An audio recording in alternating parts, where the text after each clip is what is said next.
Buenas noches a todos, bienvenidos a El Shogun, la primera edición. Yo soy Leo, acá su presentador, y si todo va bien, vamos a estar viéndonos todos los sábados. Hoy tengo acá a Santi Canosa, Manuel Herrera, que nos acompañan y quiero antes de arrancar contarles un poco acerca de lo que va a ser el ciclo.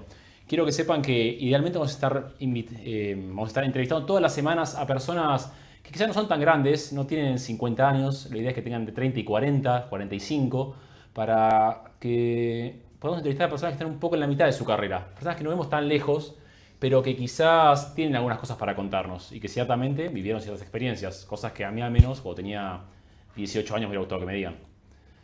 Así que quiero que sepan que este stream es para los jóvenes, es para esas personas que quizás todavía no saben qué estudiar, no saben qué hacer en sus primeros pasos y les gustaría quizás alguien que les cuente qué hay detrás de cada industria.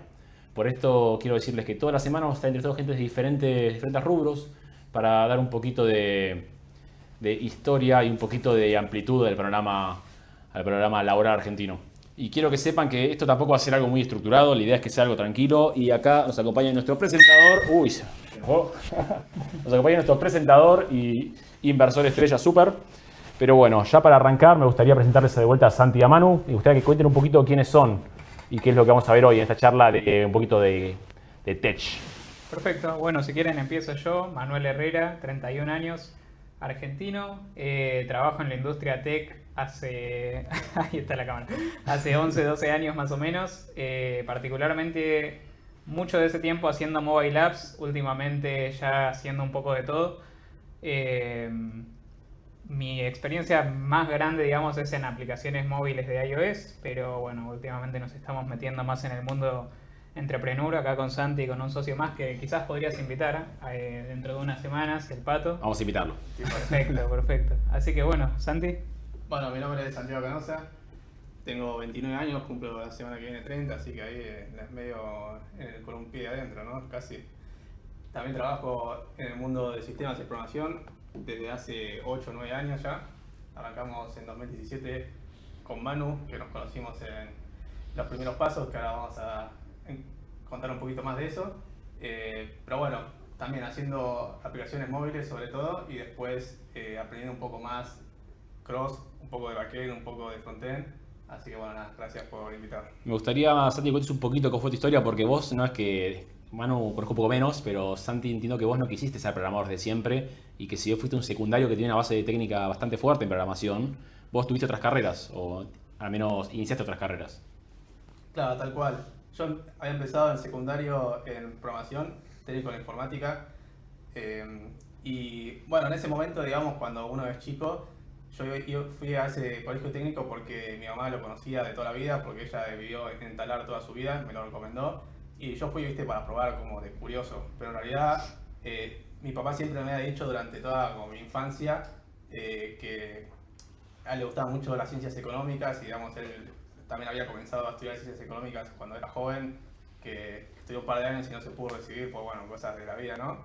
Entonces, como yo tenía esa idea de que quería empezar a hacer ciencias económicas, y no lo había pensado demasiado tampoco, entonces cuando salí del secundario me inscribí directamente, y bueno, después me di cuenta que por ahí no era lo que más me interesaba, y ahí miré para el otro lado, qué era lo que sabía hacer o qué estuve haciendo en los últimos años, y estaba relacionado con la tecnología también.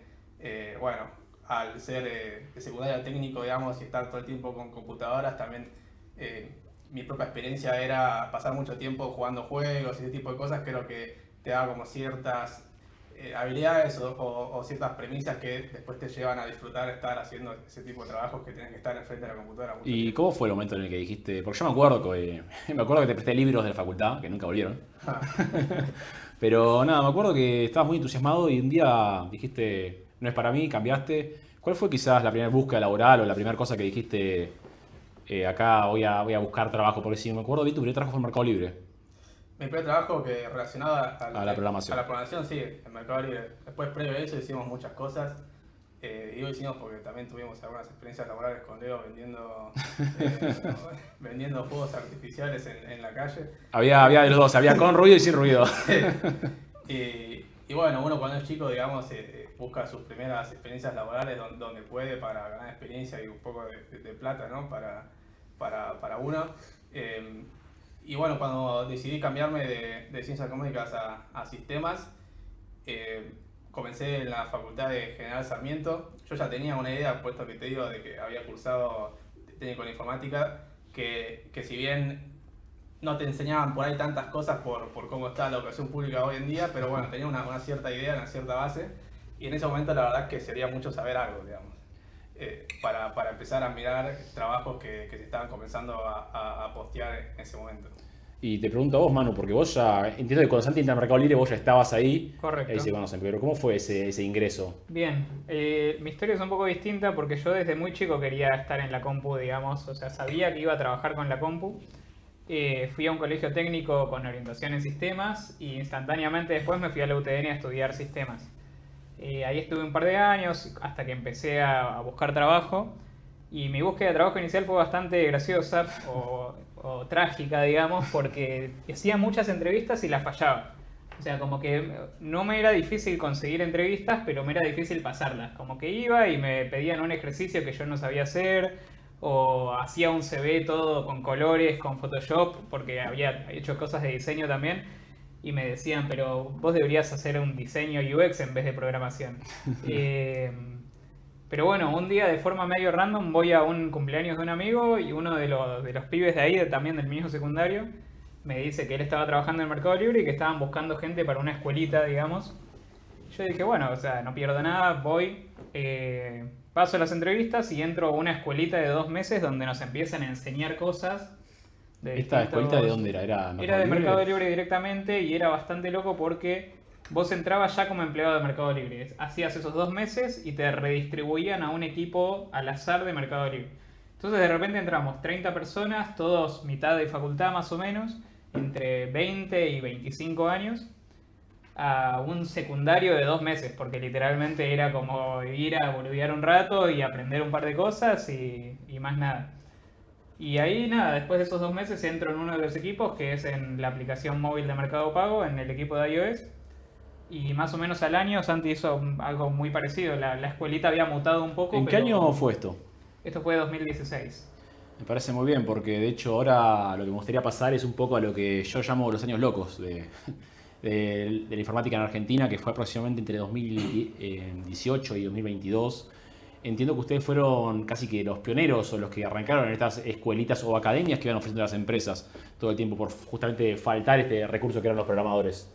Y de hecho, como vos dices, había muchas entrevistas, había mucha gente que buscaba y en ese momento creo que no había tanta gente que decía quiero ser programador. Creo que estaba muy relacionado quizás a los tabúes que uno ve en las películas del chico con anteojos que se mata comiendo Doritos y quizá ni siquiera plantea algo de su vida más que jugar juegos. Y ni siquiera uno en ese momento quizás se imaginaba si podía tener un buen salario, un mal salario o lo que fuera. Creo que era un poco así, corríjanme si estoy equivocado. Sí, bueno, yo de experiencia, cuando empecé a buscar trabajo, nunca me imaginé, digamos, que era bien pago ni nada, solo que buscar trabajo de eso porque había empezado a estudiar en la facultad y como que me empezó a gustar, y digo, bueno, por acá, sigo por este camino.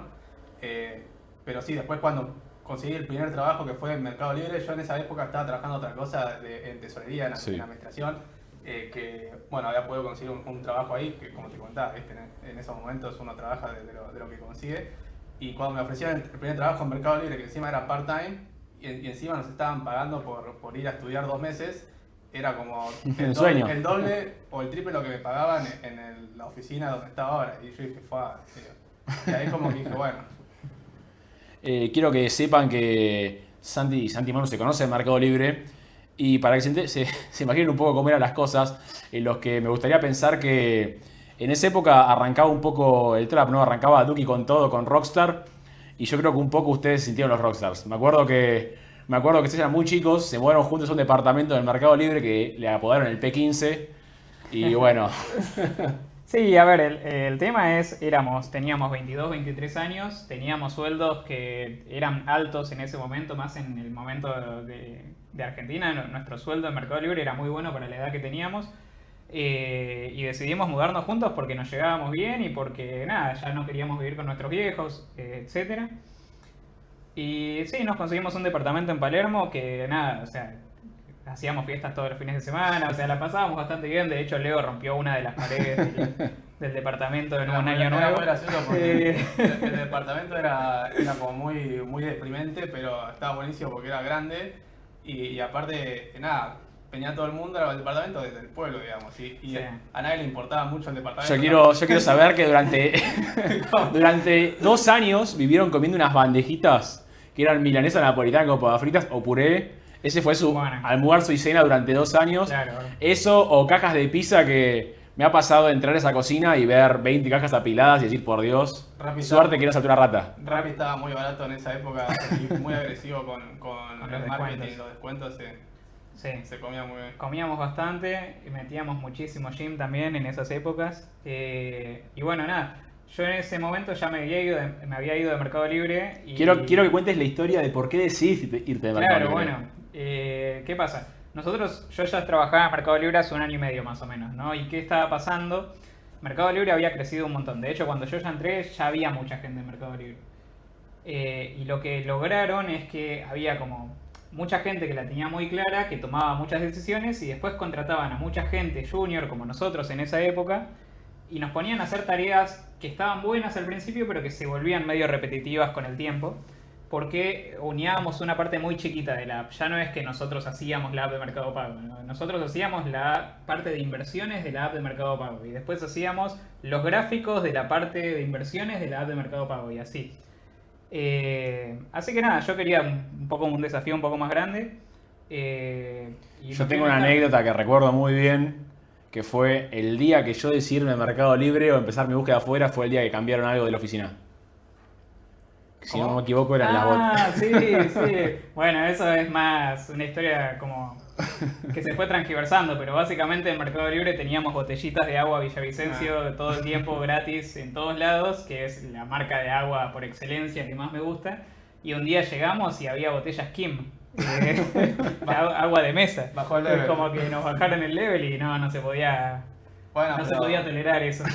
ese tipo de evoluciones pasa mucho. A mí me pasó en varias empresas que cuando entré, sobre todo cuando son un poco más chicas, y cuando estábamos en Mercado Libre verdaderamente era una empresa mucho más chica de lo que es ahora y ya hace un par de años, digamos, pero ahora es gigantesca. Pero en ese momento evolucionó muy rápido en 2-3 años y es más, ni siquiera tenían oficinas como fijas. Tenían una en Vicente López, que era como la oficina ejecutiva donde estaban... Y la Ciscar, ¿no? También. Claro, en la Ciscar estábamos un poco repartidas, digamos, y nosotros, como comentaba Manu, lo que hacía Mercado Libre bien en ese momento es que teníamos gente súper crack, hablo en sistemas, ¿no? Porque son los que más me relacionaba, y después un montón de como promesas, digamos, de estos estudiantes que venían de la escuelita. Pero lo divertido es que vos entrabas a la oficina y te sentabas al lado de un tipo que básicamente había construido toda la plataforma y era como una estrella el chaval. Estaba al lado de, me acuerdo, Hernán Dichelo, que era como CTO de Mercado Libre, que ahora hizo Pomelo, o sea, gente de mucho level, y los tenías ahí y vos estabas molestando ahí a tu compañero, porque Sí. después teníamos 22 años, entonces estábamos tipo... Poníamos música, poníamos Claro, callejeros rompiendo en las bolas cosa. al CTO que estaba intentando y bueno, Bueno, y esto me parece que es un poco también el punto de entrada a lo que yo hablaba recién, que eran los años locos del tech en el mundo, y te diría que en Argentina estas empresas como Mercado Libre, que en ese momento construyeron estas promesas, llamaron la atención en el mundo. Y me gustaría saber en qué momento fue que ustedes tuvieron la primera intervención en el conocimiento de que había empresas afuera que estaban dispuestas a pagarles en dólares en una Argentina que en ese momento era todavía gobierno de Macri, antes, lejos todavía de la segunda elección. Todavía estaba un poco extra el dólar, pero entiendo que era diferente, obviamente, pasar de cobrar en pesos argentinos a que venga una empresa de afuera y te ofrezca un salario en dólares. Que algo quizás hoy está más normalizado, creo que hoy hay mucha gente que tiene sueldo dolarizado, que quizás trabaja para afuera, pero en ese momento creo que no era tan común y que muchas oportunidades grandes empezaron a aparecer.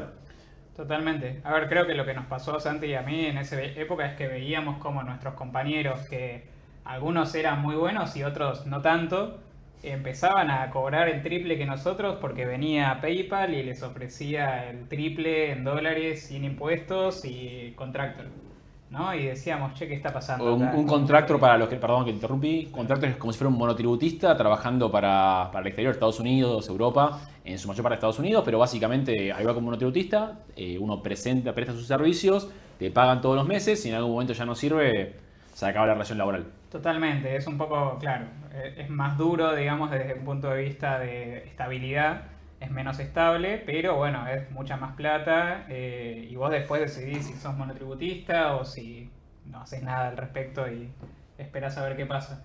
¿no? Entonces veíamos cómo nuestros amigos que se sentaban al lado nuestro todos los días y ponían callejeros con nosotros, estaban haciendo esto y decíamos, che, ¿por qué no podemos hacerlo nosotros, no? Así que bueno, nada, con el tiempo fuimos ahí también migrando y uno de nuestros blockers inicialmente era el tema del inglés, que si bien los dos, o más o menos lo que yo recuerdo es que teníamos un nivel cercano al first, no nos sentíamos tan cómodos diciendo, che, voy a tener una daily todos los días en inglés, voy a hablar en inglés todos los días. Y ahí, nada, como consejo para la audiencia, algo que hicimos nosotros que vivíamos juntos, es que nos pusimos a hablar en inglés solo. Era lo único que hablábamos entre nosotros, sea en persona o por WhatsApp, era en inglés.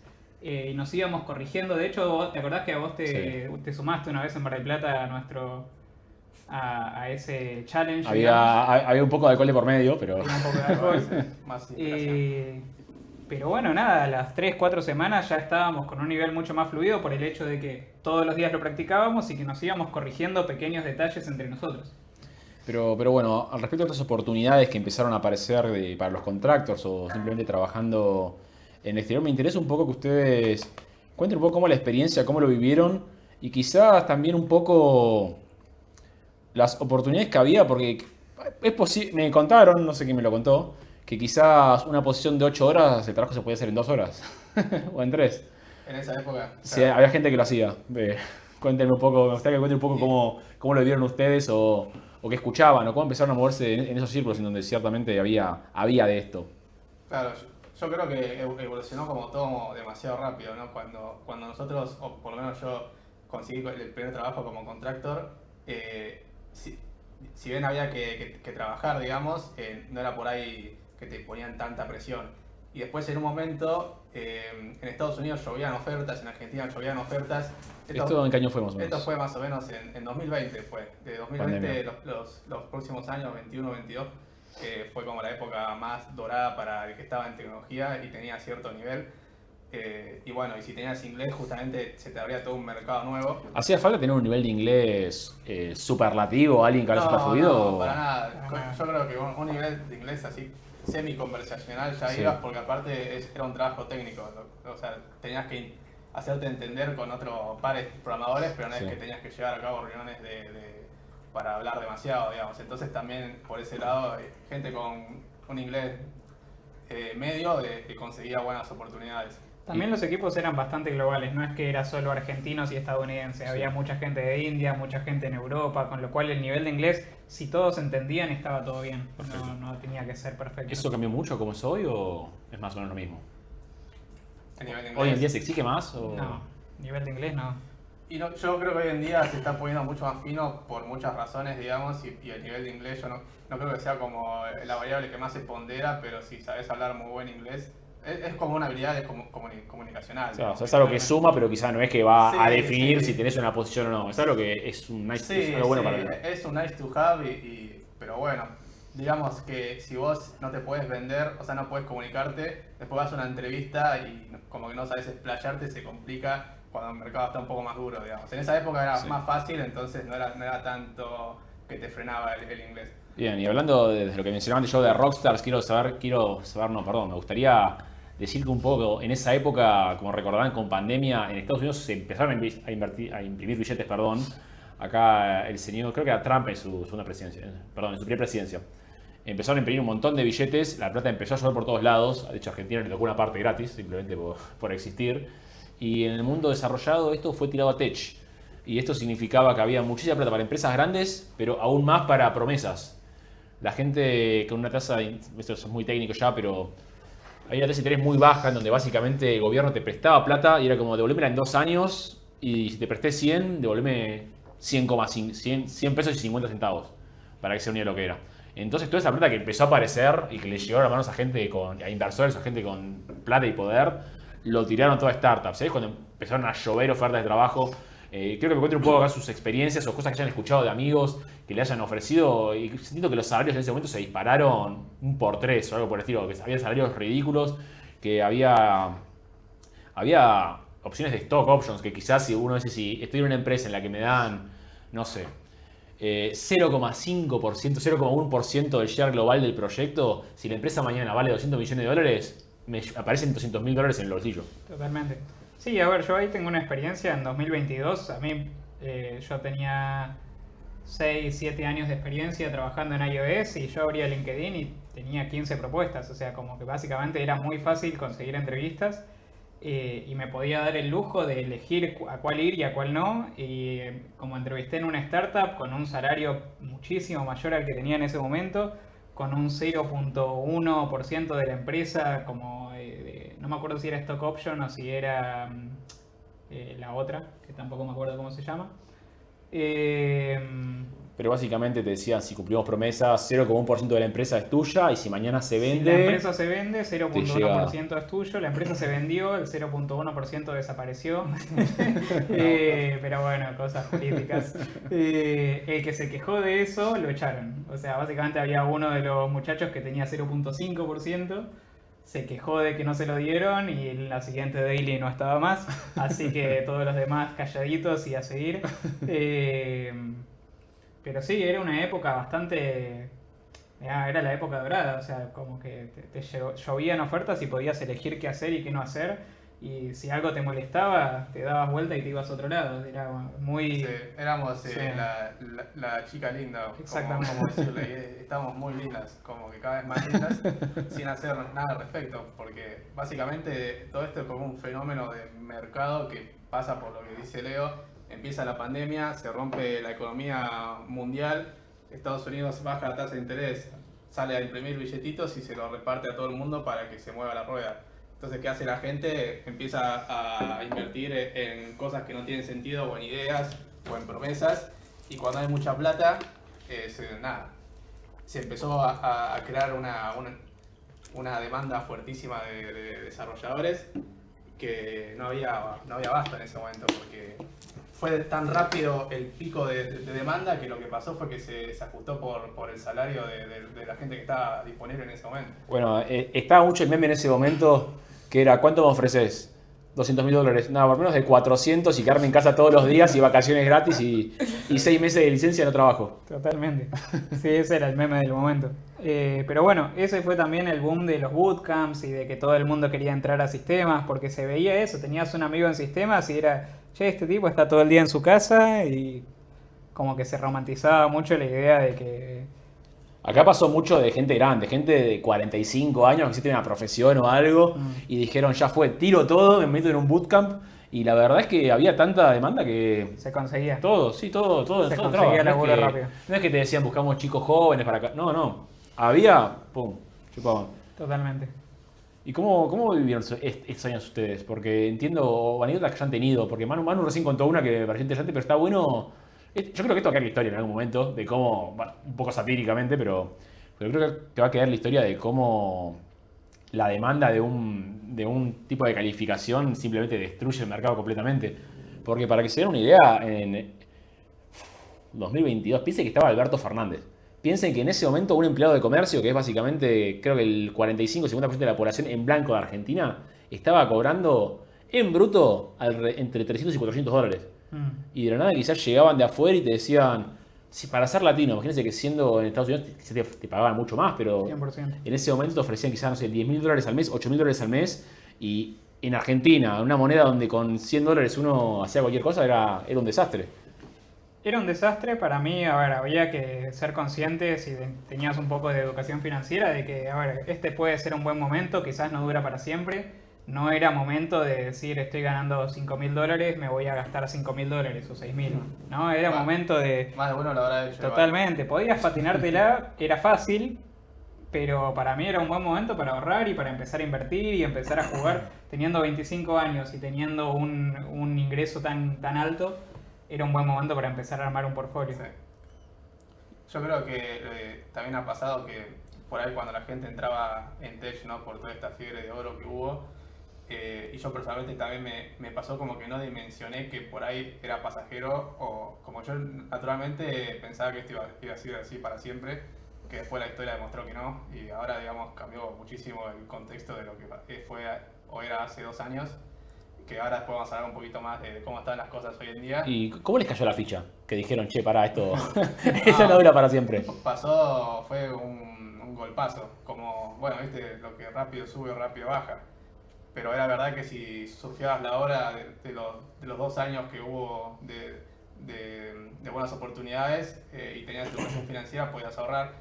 Después yo me acuerdo que cuando empecé a darme cuenta que estaba cayendo la ola, fue porque nada, estabas en una empresa y de la nada despedían tipo... Te cortaban el lobo mineral, te cortaban la Villavicencio. No, de la nada despedían a, no sé, la mitad de tu equipo y decían, che, ¿qué onda? Y ahí como que cayó una ficha dominó donde se empezaron a ver las noticias, ¿no? Como, che, empezaron los layoffs y un montón.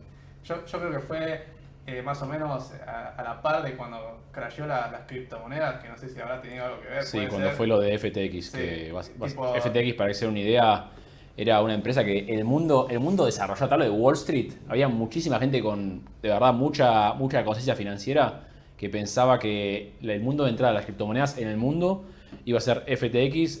¿Cómo se llamaba el creador? ¿Se acuerdan? No me acuerdo el nombre. Perdón, no lo tengo tan fresco, Fue pero... recontra preso, ¿no? Sí, se cayó preso. Sí. Fue una locura. Básicamente se empezaron a dar cuenta que el tipo se imprimía billetes en blanco. Como había tanta plata en el mercado, toda la plata era digital. Y el tipo empezó a comprar empresas y en un momento dijeron, che, pará, ¿la plata? Y si recuerdo bien era algo parecido como de 60.000 millones de dólares que tenían que tener en stocks para reponer o validar lo que tenían, había 8. Y hubo un quilombo terrible, la moneda se fue a pique. Y con cripto lo que suele pasar es que cuando una empresa con peso cae, se cae todo el resto a pique. Se arrastra mucho. Sí, y terminó preso. De hecho, creo que sigue preso y hay un quilombo terrible. Bueno, fue también lo de Luna. Luna era otra criptomoneda muy grande. Ahí terminó preso el tipo, no, sí, está prófugo. No sé, la verdad. Pero básicamente algo parecido. Un tipo se apareció con 10.000 millones de dólares en el bolsillo. Se fue. Sí, aparte de justo de esa moneda Luna, Terra y eso, ofrecían 18% de interés anual. Era como que para la gente que no entendía mucho era demasiado atractivo para perderse. Era muy tentador. Y crasheó de un día para el otro y se llevó miles de dólares. Pero qué ofertón, ¿no? Sí, totalmente. Pero bueno, nada, volviendo también, a mí me pasó algo parecido a lo que dice Santi. O sea, como que estaba en una empresa y de repente empezaron a rajar gente, cada vez había menos, de repente había menos argentinos y más de Rumania. En un momento me empiezan a decir, tenés que entrevistar gente todos los días, y yo tenía que hacer 3 entrevistas para gente iOS todos los días, y eran todos de Rumania. Bien, y yo, nada, algunos estaban bien, otros más o menos. Entonces, en general en sistemas, cuando vos haces una entrevista, después de que termina, tenés como 4 posibles valoraciones, ¿no? Como strong yes, como este tipo la rompió o tipa. Yes puede llegar a ser, no puede llegar a ser, y strong no de ninguna forma. Y empecé a poner algunos strong no porque había gente que no se comunicaba o que no sabía. Y a las 2 semanas iba a una daily y estaban mis 3 strong no ahí, tipo, contratados. Y yo decía, ¿qué está pasando? Y básicamente la empresa nos estaba reemplazando a los argentinos, que éramos más caros, por gente de Rumania. ¿Esto considerás que... tengo una consulta acá. Porque pasaron 2 cosas. Post 2022 más o menos fue la caída o el fin de estos años dorados por los programadores. Se acordarán algunos que por esos años, creo, no sé si fue en 2023 o 2024, Elon Musk también compra X y dice, che, voy a despedir al 50% de la plantilla, y todos iban dando. Y así como pasó eso, la gente se empezó a dar cuenta que había en todas las empresas grandes pasaba eso. Había 20% de la plantilla de personal que era gente que ni siquiera trabajaba, quizás no iba al coso, pero los contrataron porque desde arriba le decían, necesitamos más programadores. ¿Para qué? Necesitamos más programadores. Y bueno, cuando terminó estos años dorados, creo que ahí fue un poco donde empezaron este recambio. Pero mi pregunta acá es, ¿vos pensás que eso fue porque Argentina se volvió más cara en dólares o porque eran contratos viejos? Porque entiendo que también hubo un ajuste salarial. Entiendo que el que cobraba 5 pasó a cobrar 2. Y básicamente, como uno era contractor, que de vuelta es algo similar a un monotributo, solo que sin ningún pre que lo vale, era, ¿te gusta? Lo tomás, si no te gusta, te vas. ¿Vos crees que puede ser las 2 cosas? ¿Puede haber sido porque Argentina quisiera más cara?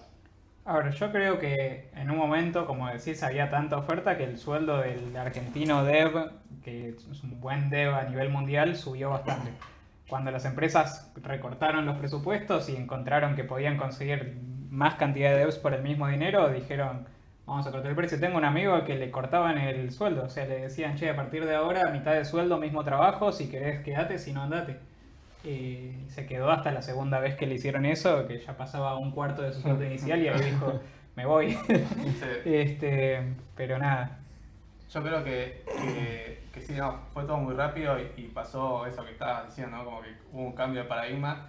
donde antes había mucha plata para invertir en programadores y tener una métrica que era contratemos la mayor cantidad de talento, en un momento, digamos, todo ese talento era improductivo, que fue lo que decía Elon Musk de Twitter, ¿no? Sí. Y para mí la verdad que tenía razón.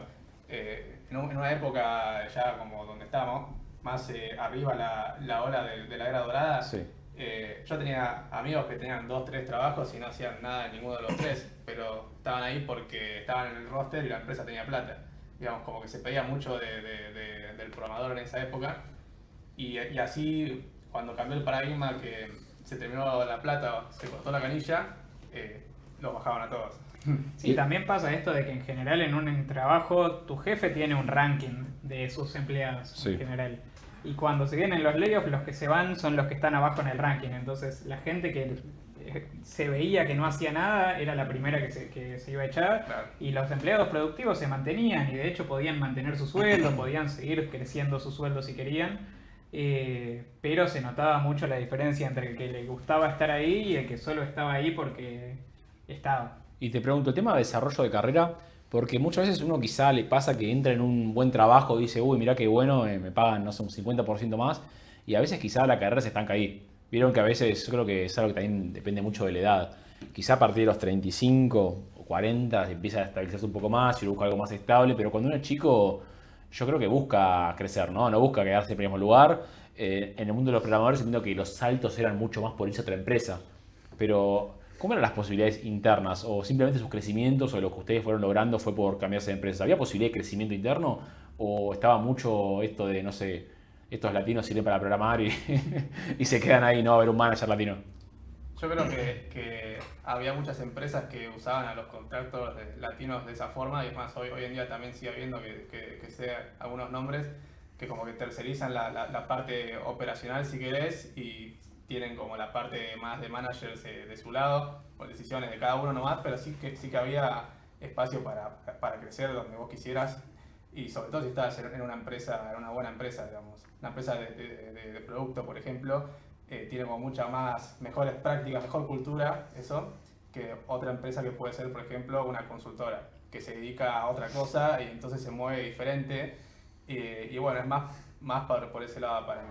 Sí, también pasaba o sigue pasando que hay algunos incentivos económicos conflictuantes, ¿no? Por ejemplo, en Mercado Libre vos podías estar un año y medio para ascender de junior a semi-senior y obtener un 20% o 30% de aumento en pesos.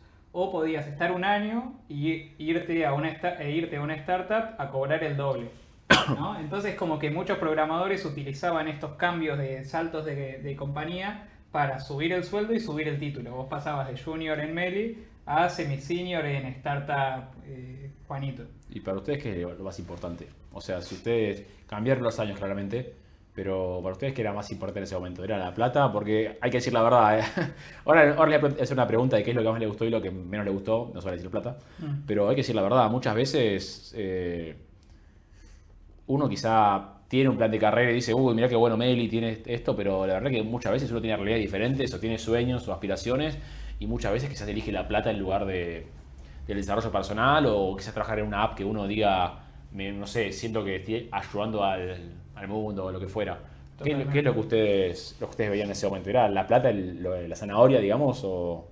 Yo creo que no, yo creo que en esas épocas yo era muy joven y lo que me buscaba era crecimiento tecnológico personal, digamos. Me gustaba seguir aprendiendo, sentarme en una silla más grande en una empresa más chica, ¿no? Como tener más responsabilidades, y eso fue lo que me termina abriendo las puertas después al mercado estadounidense, que es que yo iba a una entrevista y había hecho una app de punta a punta, la había deployado al App Store, había hablado con Apple, o sea, como que había hecho muchas cosas que quizás en Meli no podría haber hecho, pero tenía muchas historias de Meli que también me servían en las entrevistas, porque al Meli ser una empresa gigante... La conocen, para empezar. Primero que la conocen, el Amazon de Latinoamérica, te decían, ah, sí, la conozco, más ahora que está en la Fórmula 1, ¿no? O sea, ahora como que ya... Con Colapa ahí. Sí, ya se fueron a otra liga. Pero bueno, eventualmente sí, más adelante también me motivaba la plata, ¿no? O sea, como que pasar de ganar algo a ganar el doble era obviamente un motivador, pero al principio era más por el craft. ¿Les pasó de alguna vez entrar en alguna empresa y decir, Me cagaron, tipo, me dijeron que esto iba a ser A, B y C y nada que ver. ¿Les pasó alguna vez eso? Sí, yo he tenido alguna que otra experiencia donde por ahí la empresa no es de todo transparente en ese sentido.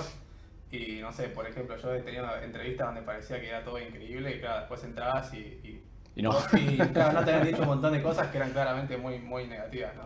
Pero bueno, ahí depende cómo está tu situación. Yo personalmente, digamos, en esa experiencia particular renuncié, no sé, creo que el mismo día renuncié. Entré y... Ah, no me acordaba, eso es verdad. Un día el tipo se presenta a trabajar el lunes Sí, y sí. no vuelve el martes. No, porque claro, es que en las entrevistas parecía todo increíble y cuando entré me empecé a hablar con ellos de cómo trabajaban, digamos, y digo, qué raro, digo, esto será así, tipo siempre, y le pregunté, me dice, sí, para darte una idea, digamos, como que en el mundo de programación en general, pero en esa época sobre todo también, como que las buenas prácticas, o sea, entre mejor programador sos, más conocimiento tenés, digamos, más mejor craft, como decía el Manu, y tenés como más oportunidades después en el mundo laboral, ¿no? Para entrar en una mejor empresa. Entonces era muy importante como perfeccionarte vos en tu arte, en lo que hacías, y éramos como muy puristas en ese sentido. Y bueno, en esta empresa, digamos, me habían dicho que hacían las cosas de una manera que me gustaba, y después cuando entré era nada que ver, y ahí fue como que dije, bueno, me voy. No puedo estar acá. Llegué y me voy. No puedo trabajar en una empresa que como que no comparte el valor, ¿no? ¿Vos, Manu, alguna experiencia? No, en general yo creo que tuve bastante suerte con el tema de las empresas en las que trabajé, nunca me vendieron algo que no era. Sí, bueno, puede pasar que las empresas empiezan con ciertas prácticas que quizás no son tan buenas y con el tiempo las vas llevando a un poco más lo que vos querés hacer o lo que a vos te gusta. Y también depende mucho el equipo en el que estés dentro de una empresa, más Sí. cuando es una empresa grande. Eso Podés creo que pasa en estar- todos los rubros igual, sí. ¿no? Si el equipo, si te que llevas mal con tu jefe, te llevas mal con tus compañeros, la empresa puede estar buenísima, Sí, pero... sí. Y al revés también puede pasar. La empresa quizás se mueve lento, pero quizás tu equipo es increíble y tenés a gente que la tiene clarísima y aprendés muchísimo Sí. y te movés rápido de todas formas. Y eso está buenísimo también. ¿Qué fue lo, yo se los había adelantado hace unos minutos, qué fue lo que mejor recuerdan de esa época, más allá de la plata, no vale decir plata, pero qué es lo que más alegría, si querés, les trae recuerdo de esa época? Porque aparte, de vuelta era post pandemia, era un quilombo todo, la gente no sabía si ir presencial a laburar, si no, ¿qué es lo que ustedes más recuerdan de esa época como bien, que decís, che, estaba bueno esto, estuvo lindo vivirlo, dudo que vuelva a pasar? ¿Querés arrancar? ¿Vos decís particularmente en la pandemia o en general? En estos años, tipo 2018, 2022, años en los que de vuelta te regalaban o te buscaban por todos lados. Bien, sí. Yo creo que, por ejemplo, algo que sentí en el cambio de... Cuando nosotros trabajábamos en Mercado Libre, era presencial, digamos. Íbamos a la oficina, estábamos sentados Sí. todos ahí, era como otra mística la que había. Y después cuando cambió a ser todo completamente remoto, que fue al mismo tiempo de la pandemia, fue como un golpe fuerte, también como motivacional, digamos. La gente ya no tenía esas escapadas de contacto social que... ¿Vos estabas en Pacheco en ese momento o estabas No, yo vivía con Manu en ese momento cuando fue la Ya pandemia. nos habíamos mudado a Belgrano. Estábamos Ah. viviendo en Belgrano. Y lo que me pasó que fue al mismo tiempo es que en Mercado Libre y después trabajé también en Pedido Ya, como que yo, todas las cosas que hacía, yo era muy usuario fuerte de Mercado Libre y Pedido Ya, entonces todas las cosas que hacía las podía ver, las utilizaba mucho la app, entonces estaba como muy... Si algo no te gustaba, decías, el lunes mandó... No, pero estaba muy, Mensaje. muy mimetizado con como que me ponía la camiseta, digamos, Sí. y sentía más la empresa, porque aparte veía el impacto de lo que estaba haciendo en la misma app cuando estaba utilizando. Entonces esto estaba muy bueno. Sí. Y me pasó que al mismo tiempo que empezó la pandemia y se cortó toda la relación social, digamos, de Sí. cara a cara, también empecé a trabajar contractor para una empresa de Estados Unidos, donde lo sentía como mucho más impersonal y nada, estaba como muy lejano, ¿no? Otra gente, otra cultura. Y también en el producto en el que trabajaba no operaba en Argentina, entonces había como una pared, digamos, donde... ¿Sabes que esto me interesa mucho? Sí. Porque yo siento que a mí me pasó algo muy parecido cuando, bueno, para empezar, para los que no saben, yo arranqué a hacer una maestría full time, quiere decir que renuncié a mi trabajo en 2020, renuncio a mi trabajo al mes, pum, pandemia. Y Buen timing. la experiencia que iba a ser presencial ahí en un campus, todos unidos saltando, como el capítulo de Los Simpsons, resultó en mi casa encerrado en Saavedra en ese momento, lejos de mi familia, todo, y la realidad es que creo que lo que evitó que volviera loco fue Super, acá el gerente comercial de la empresa, y bueno, y un poco esto de estar online todo el tiempo, pero también a su vez eso te aleja un poco. A mí de hecho te digo que hasta el día de hoy me cuesta pensar en volver 100% presencial. Y antes te digo más, yo antes de 2019 no concebía laburar desde mi casa. Decía, me encanta ir a la oficina y hoy te digo todo lo contrario. ¿Cómo vieron ustedes ese cambio? Ese de pasar de quizás ir a una oficina a quedarte en tu casa todos los días. Convivir, calculo que bien porque siempre te llevaron bien, pero... Sí, a ver, yo empecé a trabajar remoto una semana antes de la pandemia, porque justo el dueño de la startup en ese momento había ido a San Francisco y dijo se viene la pandemia, y bueno, se vino la pandemia. Y pasa algo parecido a lo que decía Santi, o sea, como que de repente todo este contacto que tenías en el día a día se pierde y todo es mucho más impersonal y estás ahí, ni siquiera prendés la cámara en la meeting, es como muy distinto, ¿no? Te terminás acostumbrando a trabajar en tu casa así. La gente romantiza mucho cuando tiene a alguien conocido que trabaja en su casa y dice, estás todo el día durmiendo la siesta y qué sé yo, y tiene sus perks, pero tiene sus contras también, ¿no? Esto de perder la dinámica social, la magia esta, que estar todos en una oficina trabajando en un problema es totalmente distinto a brainstormear en una meeting, tipo, ¿cómo podemos arreglar este problema? Sí. Pero también, como decís, yo no me veo volviendo a trabajar 5 días por semana en una oficina. De hecho, yo desde ese momento nunca volví a trabajar presencial, más allá de algún que otro día que nos juntamos a laburar. ¿Y sentís que eso es un limitante hoy? ¿Sentís que si hoy te llega una oferta Sí. muy buena de Meli y te dicen 4 veces por semana? No, me muero. ¿La aceptás o no? Llega la Meli, te ofrece No la acepto. doble lo que ganas hoy, Después stock cuatro- options y te dice 4 veces por semana. 4 Manolo. veces por año. No, 4 veces por semana. ¿Qué haces? ¿Sí o no? Yo creo que no, hoy en día no. Valoro mucho el tiempo que tengo estando en mi casa. Y siento que el setup que más o menos armé de vida y de cómo me puedo concentrar en mi casa es distinto a cómo me puedo concentrar en una oficina más en un espacio abierto, qué sé yo. Pero son todos temas de los que te terminás acostumbrando. Y eventualmente si entras en un equipo donde vuelve la magia esta de estar en la oficina, después vas a querer ir a la oficina todos los días. ¿Vos, Santi? Tal cual, ¿no? 4 veces por semana, ¿ah? Ah, Doble el no, sueldo. no. Calle, ahí viva. Yo creo que Crocantes. es importantísimo, digamos, estar en la oficina cuando querés crecer y cuando como querés focalizarte en, por ejemplo, trabajar en una empresa, no sé, cómo crecer en esa empresa, aprender, todo ese tipo de cosas. Estar en la oficina es muchísimo más productivo, trabajar ahí por este contacto que tenés. ¿Sentís como- que puede limitar un poco el desarrollo de uno o el crecimiento de uno? Yo la verdad que creo que sí, y sobre todo si tenés poca experiencia, porque una persona con mucha experiencia que ya fue a la oficina también, digamos, que ya entiende las interacciones y tal, como que a nosotros hoy en día nos afectaría menos no ir a la oficina, pero una persona que empieza a trabajar remoto como medio de cero, yo creo que iría mucho más lento y hasta se perdería muchas cosas que son como fundamentales para el crecimiento profesional. Estar en la oficina para mí ¿Vos sentís que si últimos 2 años vos Sí. hubieras ido a una oficina, hoy tendrías una posición más alta? ¿O hubieras aprendido más? Porque vos ya no sos un junior, hace varios años. Claro. ¿Sentís ya que en tu posición había una diferencia real? En mis últimos 2 años hoy en día, Sí. probablemente sí. Yo creo que, como te decía, ir a la oficina te hace aparte, no sé, como involucrarte un poco más, y hoy en día siento que el trabajo es un poco más Impersonal, ¿no? impersonal, de ese estilo, claro. Y se juega más política también cuando vas a la empresa. a Tal la cual, sí, oficina. sí, es distinto, Es pero distinto. por cómo es la interacción. Igual, ojo, porque hay gente que, digamos, crece igual, ¿no? Pero súper por motivación, motus propio igual, pero yo creo que igualmente crecería más si fuesen a la Es un plus. Sí. Necesitas mucha más motivación para laburar en tu casa que para laburar en la oficina. En la oficina no hay otra cosa para hacer.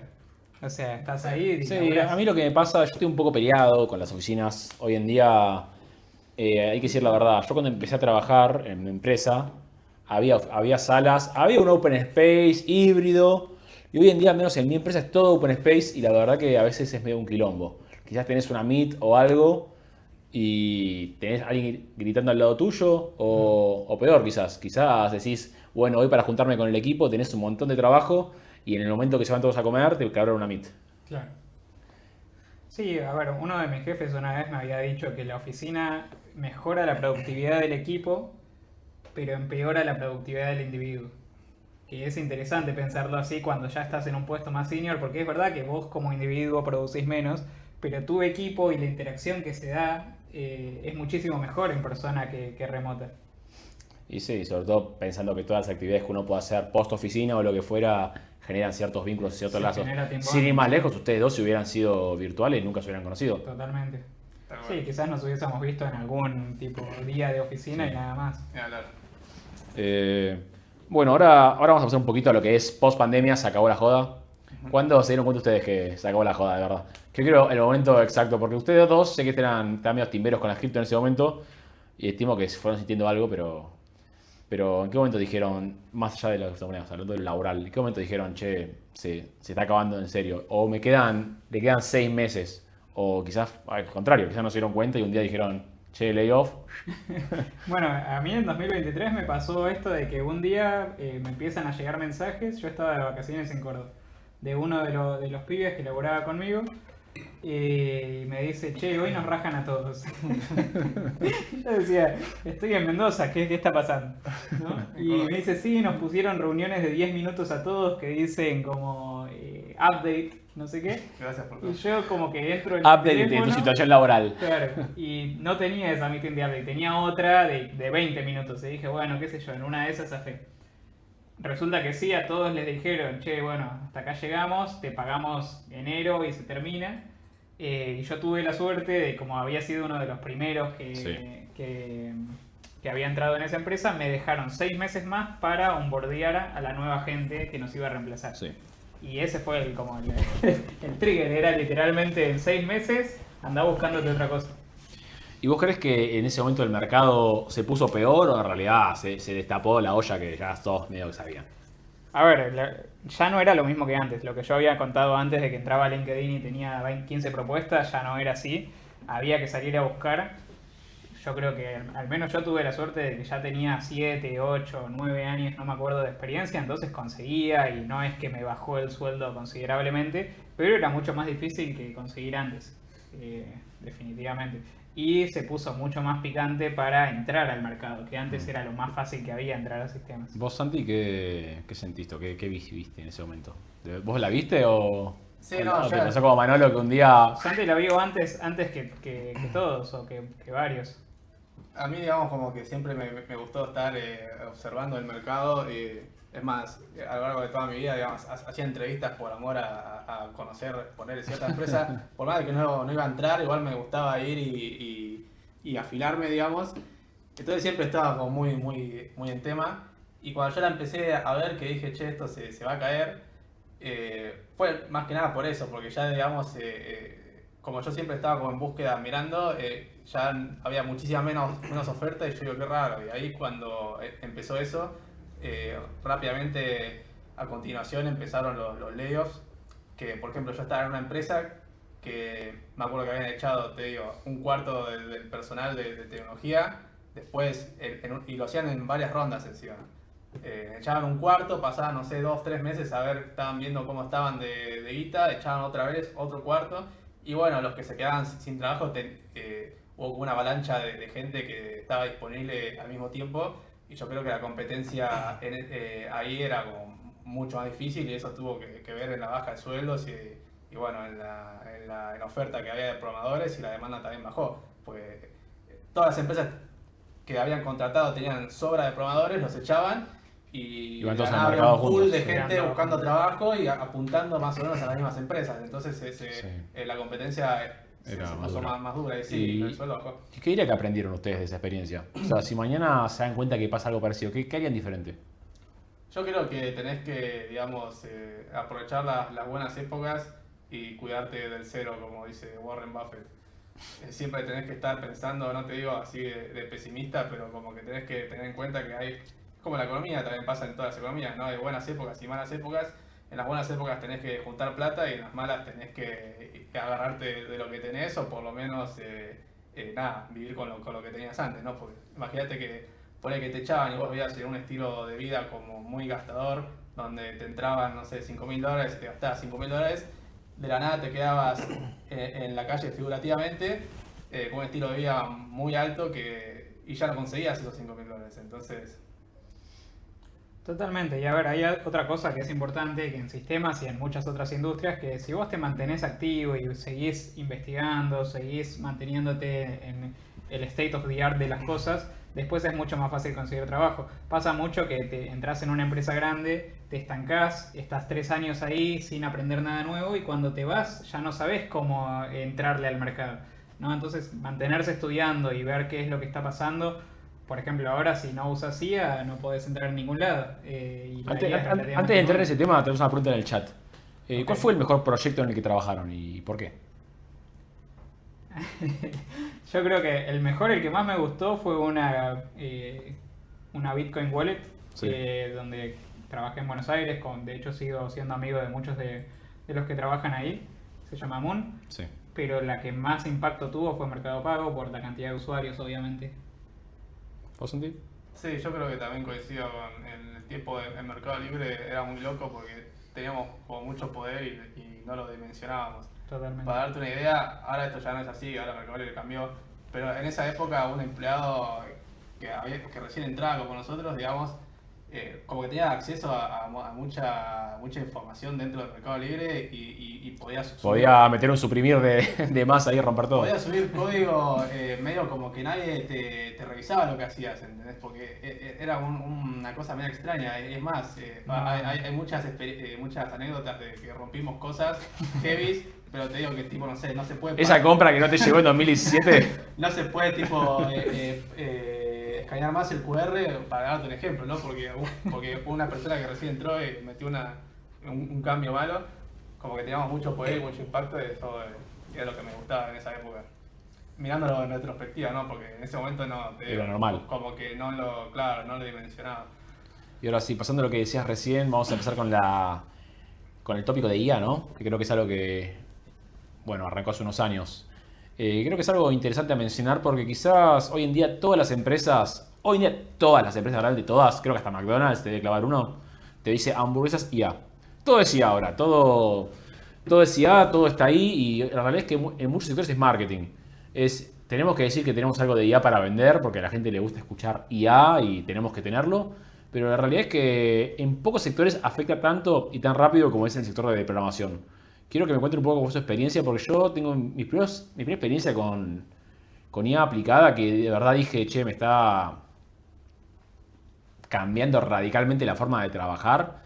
Si me acuerdo bien, fue en 2020, fines de 2023, principios de 2024, y dije, esto es una locura. Y no era una locura por lo que hacía en sí, porque era bastante peor lo que hacía, pero lo rápido que avanzaba todo. En un mes te metían un update que decía que todo lo que hacía mal antes lo hacía bien ahora. Y quizá ahora había otros errores, pero fue reciente. ¿Cómo lo vivieron ustedes? ¿Cómo lo sintieron? Porque a ustedes de verdad hoy en día de tener el mercado laboral, ¿cómo lo vivieron ustedes? 100%. A ver, en 2022 sale ChatGPT. Nosotros estando todo el día en la compu, obviamente fuimos de los primeros usuarios de ChatGPT y era muy malo en ese momento. De hecho, yo le decía, por ejemplo, tenía una estructura de datos en un formato JSON, ¿no? Que es un formato de programación o una forma de representar datos. Y le decía, convertime esto a una estructura de Swift, el lenguaje de programación para iOS. Y lo hacía mal. Entonces decía, bueno, qué sé yo, está divertido, le puedo hablar, pero no funciona para programar, ¿no? Más adelante empiezan a salir estos IDEs con agentes, ¿no? Te aparece Cursor, aparece Windsurf, ¿te acordás? En 2024 en Florianópolis estábamos como locos diciéndole a Windsurf que arme todo el sistema, que cree todos los archivos. ¿2024? Sí, inicios de 2024.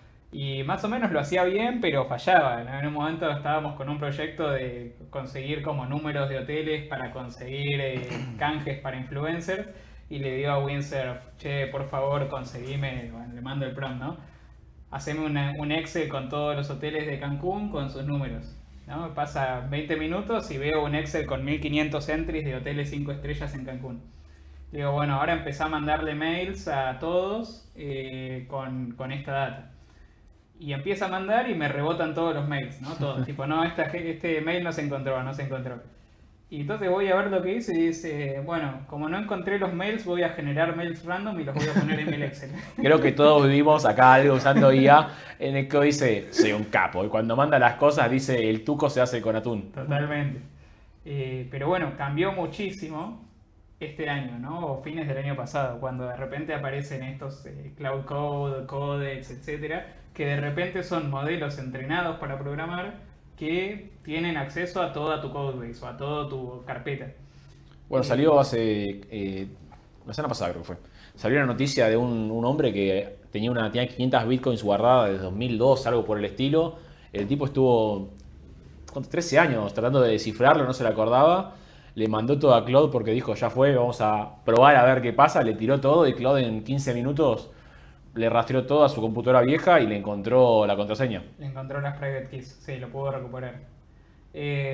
Nada, nuestro trabajo cambió muchísimo con Cloud Code. De hecho, yo creo que no se puede volver atrás ya. O sea, es como que te facilita mucho el tema de la programación, pero tiene sus contras, ¿no? Como que el hecho de pensar en la solución sigue siendo algo meramente humano. Como que solo decirle que haga cosas no funciona. El producto como que tiene que seguir siendo pensado para que tenga sentido.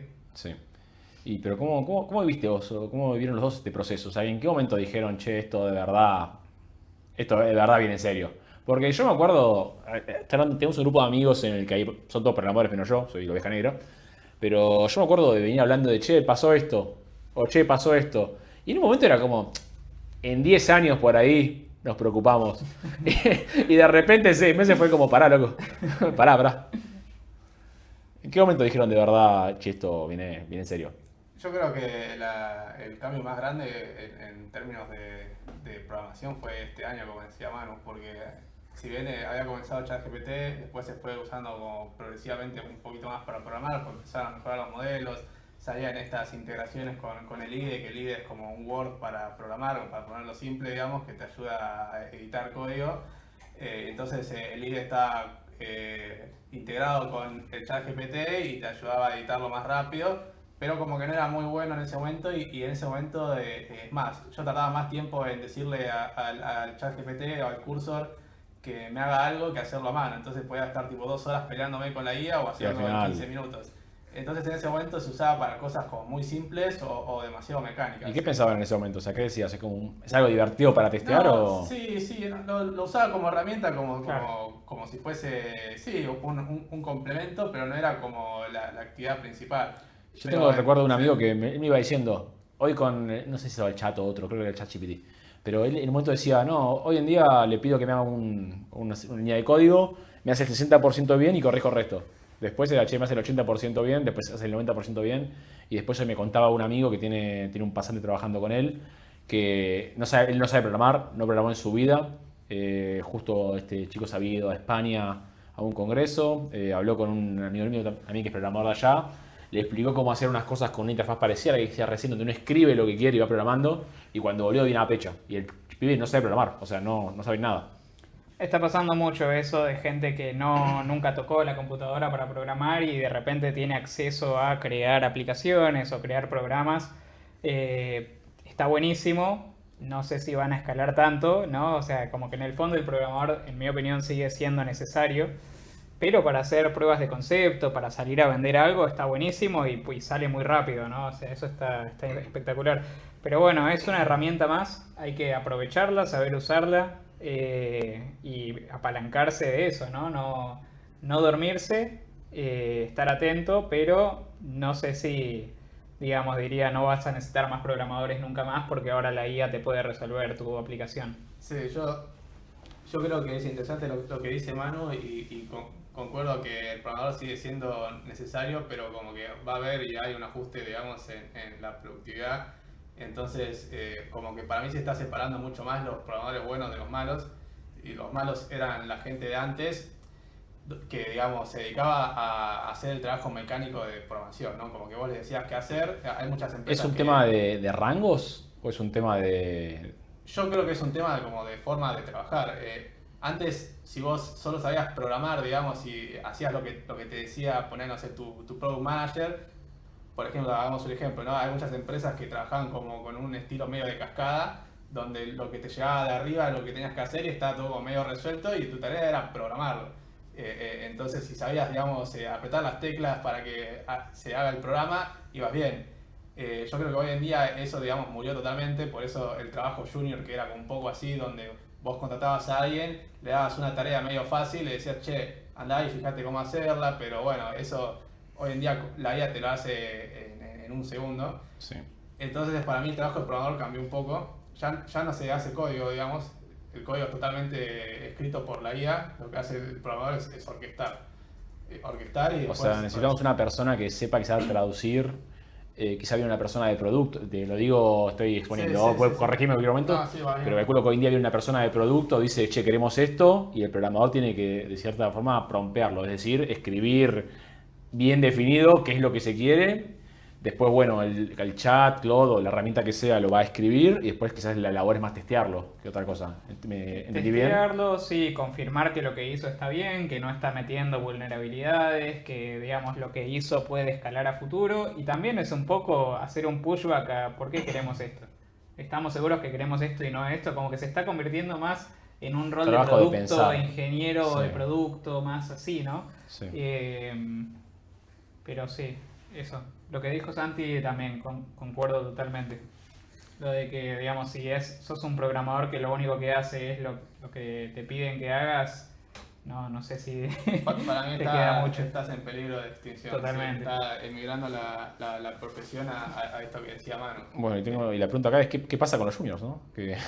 Es ¿Qué- interesantísimo. Y con los juniors me refiero a lo que están quizás sus primeros 2, 3 años que todavía no entendieron todos los fundamentos, porque para que sepan, la mayoría de la gente que trabaja hoy en día en programación, hay un volumen muy bajo que son programadores de la academia, que fueron a la facultad, hicieron todos los años, tienen fundamentos teóricos súper sólidos y fuertes, pero creo que la gran mayoría, corríjanme ustedes, son personas que se volcaron, le metieron, estudiaron por su cuenta, son autodidactas, autodidactas en el mundo de la programación, es pagar un cursito de $10 y todas las semanas pagar un curso diferente y eso de a poco y conocer te va construyendo la manera de pensar y de resolver problemas. Porque si bien cambia un poco la plataforma o el medio, que puede ser el lenguaje de programación, lo que yo entiendo es que ustedes lo valioso que aplican y aportan es la manera de construir esas ideas o construir esos paradigmas que van a, bueno, concluir en la idea física, la app o lo que visualmente se busque. Bueno, 100%. A ver, también la parte de autodidacta, más allá de los cursos, con Santi hemos leído múltiples libros técnicos sobre programación que hoy en día no sé si los recomendaría a alguien que está empezando, ¿no? O sea, si bien es muy valioso saberlo, no se está testeando tanto eso hoy Sí. en el mercado. Eso es interesante que las entrevistas también cambiaron mucho este año. Si haces entrevistas este año, el año pasado, como que las habilidades que se ponderan, digamos, en las empresas hoy en día para programadores están como cambiando tan rápido que nada, estamos todos como viendo qué pasa, digamos, viendo cómo sabes que una persona, digamos, es buena hoy en día, porque tiene que usar la IA, tiene que, no sé, ver si tiene como sensibilidad con el producto, ver cómo piensa el diseño del sistema. Bueno, tengo 2 amigos en Meli, uno trabaja en logística, o sea, creo que hay pocas cosas tan alejadas de la parte de programación como eso, y otro trabaja en programación, pero en la parte de programación SAP, que es básicamente una integración financiera. Es básicamente cómo hacer que los flujos de fondos vayan al lugar correcto. Y, bueno, Bien. cosas un poco diferentes a programar en sí, pero a los dos los metieron a usar Cloud. A los dos le dijeron, che, tienen que destinar, no te quiero mentir, pero tienen que obligatoriamente por semana gastar entre 10 y 20 horas para aprender a usar Cloud en proyectos personales, lo que sea, pero tienen que aprender. Y la chica esta que de hecho tiene un puesto bastante, o sea, no es una analista, es una persona con un puesto gerencial, la metieron a hacer Cloud. Sí. Y dijeron, tenés que hacer cosas y tenés que aprender a usarlo, tenés que entender los fundamentos, y creo que es un poco lo que decíamos recién. La IA está llevando un poco a tierra o llevando un poco a las personas del negocio las herramientas para poder moldear sus ideas. Y quizás no tener algo finalizado, por eso estoy seguro que van a seguir ustedes, pero sí tener un primer draft para mostrártelo y decirle, che, mira, queremos esto, pero bien hecho. Totalmente. Sí, eso que antes quizás te lo mostraban con un PowerPoint de su visión de lo que querían, ahora te pueden traer algo que más o menos anda y que quizás lo usás un poco más y no anda, pero la idea principal ya está armada, digamos. Que después cuando se lo dan al programador te tira a la basura todo lo que le dieron y empieza de nuevo, pero con esa idea, digamos, que le mostraron. ¿Sienten que algo le da miedo de la IA que diga, che, me voy a quedar sin laburo en año y medio? ¿Les da miedo a cierto punto o están tranquilos? Yo no, yo creo que yo soy muy optimista sobre el futuro de la programación. Siento que sabiendo usar las tools hay mucho futuro y muchas oportunidades que se van a presentar. no le tengo tanto miedo. Tampoco creo en esos futuros apocalípticos donde estamos creando a nuestro destructor. ¿Está hablando de Terminator? Estoy hablando de Terminator. ¿O de Yo Robot? Sí. Así que nada, optimista sobre el futuro, pero hay que ponerse las pilas, no te puedes dejar estar. ¿Vos, Santi? Yo creo que todo esto de la IA cambió las reglas del juego y uno tiene que adaptarse, ¿no? Y bueno, desde la experiencia va a haber un contraste mucho entre la gente que empiece a trabajar hoy como programador, digamos, profesional de sistemas técnicos, a la gente que ya venía con 10 años de experiencia, porque van a vivir realidades totalmente distintas y digamos, a ver cómo trabajan juntos y qué pasa con las empresas que tienen ese tipo de perfiles. Va a ser interesante, que todavía no sucedió, porque te digo, es como todo muy reciente, ¿no? Y bueno, lo que sí me preocupa un poco por ahí, yo no creo que se deje de necesitar al perfil de programador por todo esto que veníamos hablando, pero sí siento que como el hype y digamos la tendencia daña el mercado, en el sentido que, no sé, vos sos por ahí, tenés gente contratada, que yo una pyme, estás todo el tiempo consumiendo cosas de que Mark Zuckerberg echó al 50% de los programadores. Y me tengo que sumar, ¿no? Incluso 100 agentes y sí, bueno, no, soy un boludo, ¿cómo tengo contratado a 100 personas? Vamos a echar a todos. Para mí va a pasar eso más que realmente, digamos, que se borre el perfil. Entonces uno tiene que vivir la transformación. Y bueno, nada, pero yo creo que sí, va a seguir siendo necesario, solo que estamos como viendo ese ajuste y se van a cortar cabezas, eso seguro. Entonces nada, intentar ver cuáles son las herramientas que más se valoran para que no sean técnicas, ¿no? Como esto que veníamos diciendo, como cosas de producto. ¿Y qué pasa con los que quedaron en el medio? Y con el medio me refiero que están menos de 2 años en el mercado, o a los pibes que quieren arrancar ahora. Me gustaría volver un poco a eso que habías preguntado, de qué consejos le podemos dar a los juniors de hoy en día o a la gente que está en la facu, ¿no? O recién empezando la facu. Y a ver, obviamente las oportunidades no son las mismas que en 2016, en 2018 o en 2020, ¿no? Se puso mucho más difícil, pero oportunidades hay. Y lo que es interesante para mí de ser hoy un joven de 18 años con tiempo infinito, quizás vivís con tus padres, no tenés tanto gasto, es que podés gastar todo el tiempo que quieras en empezar a vender productos por tu cuenta, ¿no? Como que vas al gimnasio de tu cuadra y le decís, vos querés una app, yo te la hago, y se la haces gratis. Y eso te da experiencia para después diferenciarte de los 300 otros 18 añeros que van a postularse a una empresa porque arrancaron la facu, ¿no? Y vos ya tenés un producto a tu nombre, lo subiste a los stores, hablaste con clientes, ¿no? Y como que se genera esto de que te empezás a diferenciar del resto, que es en parte lo que... Está bien, en 2016 había infinitas oportunidades. Igual te corrijo algo o da una crítica. Por ahí estás pensando como una persona que quizás ya tiene todo ese background para hacer eso. Pensar en un pibe de 18 años que era Santi cuando salió del colegio técnico, que le dijeron algunos fundamentos de programación, pero que quizás hoy no tiene las herramientas. ¿Qué le dirías que haga? Me parece buenísimo lo que decís, pero quizás te preguntaría también, y a los dos, ¿qué herramientas debería aprender a usar hoy para poder hacer eso que dijiste? Yo creo que hoy en día con cualquier IA que sea con agentes, o sea, Cloud Code, Codex, Gemini, lo que quieran, no importa que no sepas absolutamente nada, la idea en programación, cuando no fuiste no tenés este background súper científico o súper académico, es que todo el tiempo estás dudando de si te salen las cosas o no, ¿no? Que es lo que nos pasó a nosotros al inicio. Y la única forma de salir es pegártela contra la pared todo el tiempo, y eso es lo que te da trabajar en un proyecto propio, ¿no? Con lo cual, nada, eso, empezar con todo, meterle y salir a buscar tus propias oportunidades, siento que es la forma de hoy en día entrar a este mercado. Claro, tal cual.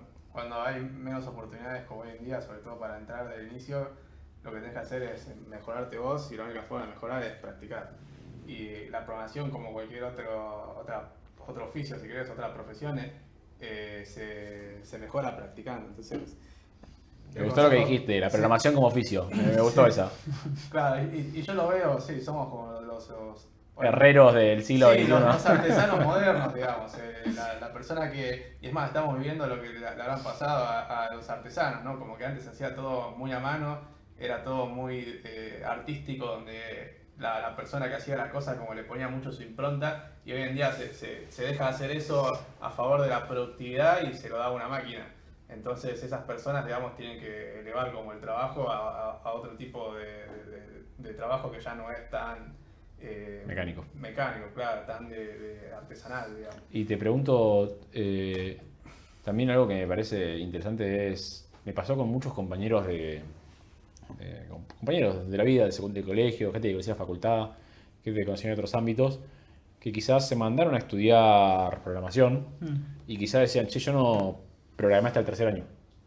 Como que en la UBA pasa mucho. La UTN, por ejemplo, es un poco más pragmática y le mete más práctica. Pero la UTN, por ejemplo, perdón, la UBA, por ejemplo, tiene mucho fundamento teórico en los primeros años y literalmente no sabes programar. Pero estás en tercer año de programación.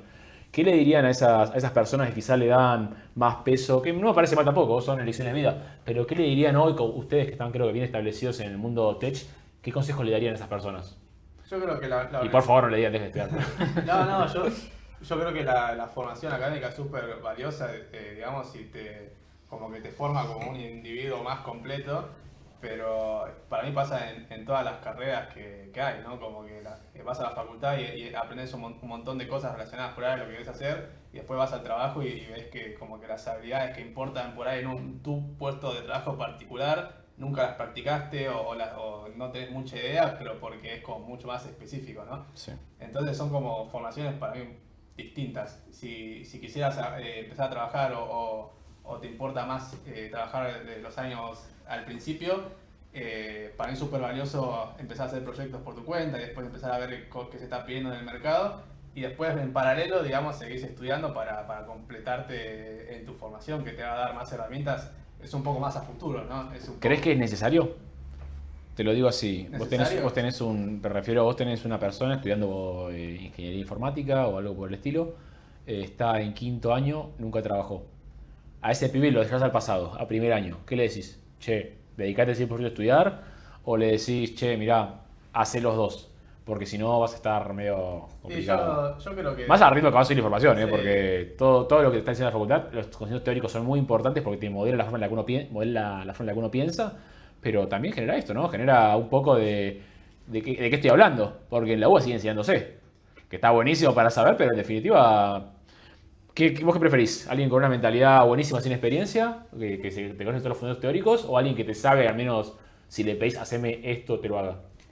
Sobre todo porque nadie entra como directivo, ¿no? O sea, nadie entra allá arriba. Yo en lo personal valoro muchísimo más las ganas que le pones a algo, ¿no? Que el background que tengas. O sea, como que puede venir el licenciado en programación que nunca trabajó en nada y que no le pone ganas al trabajo, o venir un guachín de 17 años que está con todas las ganas y voy a preferir al guachín. Valoro bastante el conocimiento técnico, pero yo creo que lo que te da el día a día es las ganas que le pone tu equipo y cómo encaran las situaciones, ¿no? Pero sí, volviendo a la pregunta inicial, si viene alguien en quinto año que nunca trabajó o alguien en segundo año con 3 años de experiencia en Mercado Libre, medio que la pregunta se responde sola con quién preferís en tu equipo, ¿no? A menos que estés haciendo algo científico, algo muy, muy académico. ¿Vos, Santi? Sí, yo creo que da para analizar el costo-oportunidad y también depende de cómo es tu personalidad, ¿no? Si sos como súper autodidacta y digamos, vos tenés, por ejemplo, 8 horas en el día, las puedes usar para ir a la facultad, estudiar, con todo lo que eso conlleva y también, digamos, hay un networking importante, ¿no? En la facultad, como que entras en una red de personas que al principio están todos muy iguales, pero después pasan los años y podés tener una red de influencia muy interesante. Bueno, muchas startups, digamos, se arman de gente que se conoció en la facultad. Entonces, por ahí, digamos, el conocimiento técnico y la experiencia que puedo hacer en la facultad no me interesa tanto, pero sí esto, el componente social, me parece muy importante, pero es una lotería. Y después, si vos tenés una oportunidad para entrar a trabajar, digamos, en una empresa buena o con un buen mentor, por ejemplo, por ahí puedes ir muchísimo más rápido y sacarle mucha ventaja a gente que está solo estudiando en la facultad y no está trabajando. Entonces, da para analizar, digamos, qué oportunidades tenés en ese momento. Y me interesa preguntarles algo, creo que está muy en Twitter el debate hoy, que es, así como en el 2020 le decía a todo el mundo, che, no vayas a la facultad, hacete programador, ¿qué dirían hoy ustedes? Porque hoy en día en Twitter se dice, che, no estudies en la facultad, aprendí a hacer un oficio. ¿Qué piensan ustedes? Porque siempre, como dijeron ustedes creen que siempre van a haber programadores, estoy de acuerdo, pero yo creo que hoy en día ya no hay un mercado que absorba todo lo que se produce. Entonces, ¿qué consejo tienen ustedes para alguien que está pensando qué estudiar, que está quizás en el último año de secundario? A ver, para mí si te gusta la computadora y te gusta programar o te gusta el concepto de programar, o sea, crear algo que antes no existía, estudiar programación está buenísimo. Ahora, si querés entrar porque viste que tus amiguitos están cobrando $7.000 para Estados Unidos, pero no te gusta estar en la PC o no estuviste nunca 8 horas seguidas en la compu viciando algún jueguito, no te recomendaría entrar porque a la larga lo vas a resentir. Te va a costar mucho entrar, no te va a gustar estar en la PC. Es como que depende mucho de la personalidad. Ahora, si te gusta, yo te diría que te mandes porque vas a conseguir algo eventualmente y más si tenés las ganas y le pones como el trabajo necesario. ¿Vos, Sam? Yo concuerdo con Manu, para mí, digamos, lo primordial, cuando empezás a pensar en qué dedicarte a tu vida, ¿no? Puedes hacer una especie de ikigai y encontrar el balance entre algo que te dé plata y algo que te guste, porque por más de que algo te dé mucha plata, después a la larga, con los años, la vas a pasar peor que haciendo otra cosa que por ahí eras un poco más feliz, pero te da menos plata. Entonces, para mí, si te interesa, sigue habiendo oportunidades. Sí es una cosa que tenés que pensar que la tecnología, digamos, cambia todo el tiempo, entonces te tiene que gustar, porque lo que le pasó a mucha gente por ahí que arrancó con estos bootcamps, qué sé yo, aprendió, digamos, un par de habilidades, en ese momento eran útiles, y las cosas cambian año a año muy rápido, entonces tenés que estar todo el tiempo metido en el mundo y practicando y mejorando, porque si no te quedas atrás. Y algo que destaco de eso, que es muy importante, no son clases. No es que la empresa te va a pagar para ir a una clase, sentarte y aprender. No, claro, es totalmente por actividad tuya, porque te interesa la tecnología, entonces te mantenés actualizado. Igual creo que también pasa, digamos, en todos los oficios, todas las carreras, ¿no? Solo que particularmente la tecnología se mueve tan rápido que puedes quedar medio obsoleto tus habilidades, sobre todo las técnicas. Sí, así como ejemplo, ponele en los 10 años pre-IA en los que yo trabajé, hubo 3 migraciones de cómo se codeaba en iOS las aplicaciones para iPhone, 3 lenguajes distintos que si no te subías, si yo me quedaba con el lenguaje que empecé en Mercado Libre, a los 3 años ya no conseguía trabajo en ningún lado porque ya todo el mundo se había migrado a la nueva forma. Y después pasó exactamente lo mismo en 2021 más o menos cuando salió la tercera generación. Y hoy en día, si no sabés la tercera generación o antes de la IA, no conseguías laburo en ningún lado porque ya todo el mundo se había migrado, excepto algunas empresas que se quedaron con codebases muy legacy, que todavía siguen en lo viejo, que bueno, ahí quizás hay oportunidades para la gente que no se actualizó, pero son muy pocas. Y tenemos una pregunta en el chat. Más allá de sus experiencias en lo empresarial, ¿qué pueden contar sobre proyectos personales y cómo les fue con el mercado? Saludos desde Mar del Plata. Espectacular. Y yo hice muchos proyectos personales con distintos tipos de éxito, ¿no? Aplicaciones que salieron. Una vez hice una aplicación 2018 más o menos que la pegó en Japón por un par de meses y después murió. ¿De qué era la app? Si se puede saber. Se llamaba Nightlog. Santi también participó. Fuimos a la incubadora de Google también con nuestro proyecto. O sea, fue interesante. Un proyecto medio así de amigos de la universidad, del trabajo. Era básicamente como un calendario de eventos, ¿no? Vos tenías tus eventos, lo que era copado es que ponerle que era tu casamiento, todos los que asistían estaban en el evento y podían subir fotos solo en el time frame de tu casamiento. Y después la gente votaba las mejores y todas las demás se eliminaban y quedaba como un registro de... Claro. Y bueno, nada. Justo la realicé en 2018 que estaba en Japón y por alguna razón cósmicas le empezó a bajar gente de Japón, que no, o sea, era rarísimo. Hubo muchos casamientos en Japón 2018 por eso. Puede ser, no sé. Pero bueno, hicimos muchas apps. También hicimos una app financiera con Santi. Bueno, ahora estamos emprendiendo. Tenemos una software factory. Una consultora para términos más normales. Claro, una consultora de software a medida.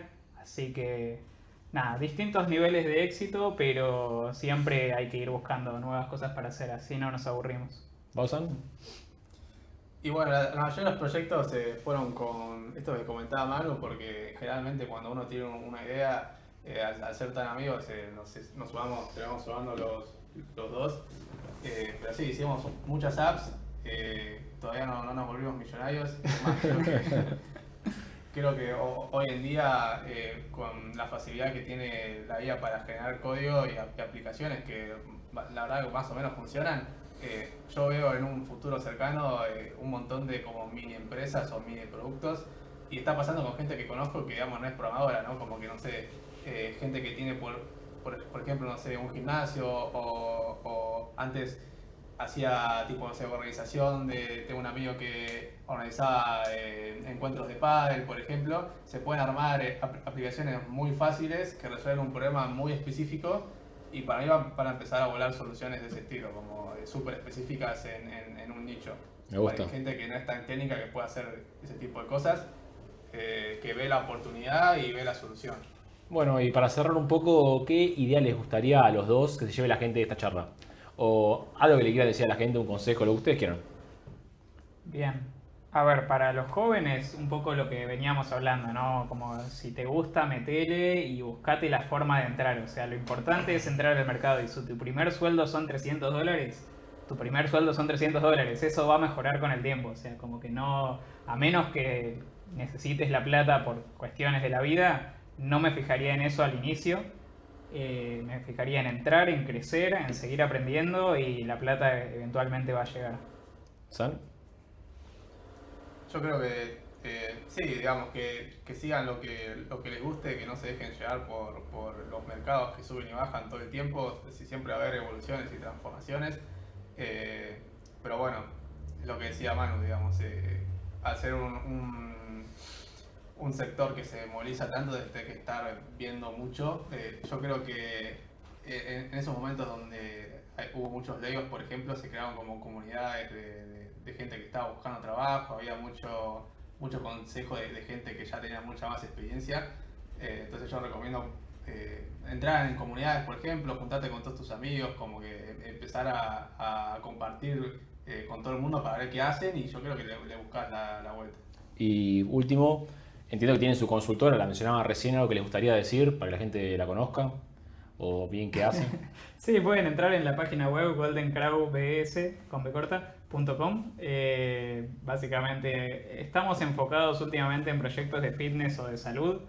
Tenemos algunos proyectos con unas clínicas, nada, cosas que están firmadas tras NDA y no podemos contar mucho, pero eventualmente ya se sabrá más. Perfecto, muchísimas gracias a los dos por venir, y muchas gracias a todos por escuchar. Quiero que sepan, primero que nada, agradecerles por estar en el stream hoy, y segundo, informarles que la semana que viene vamos a tener a Walter Saquetamelo, inversor financiero. Vamos a hablar de otro rubro completamente diferente, pero si les interesa el rubro, si les interesa saber sobre inversiones, cómo invertir ustedes, o incluso la carrera de asesor financiero, creo que va a estar buena. Así que nada, muchas gracias por venir, chicos. Gracias a vos.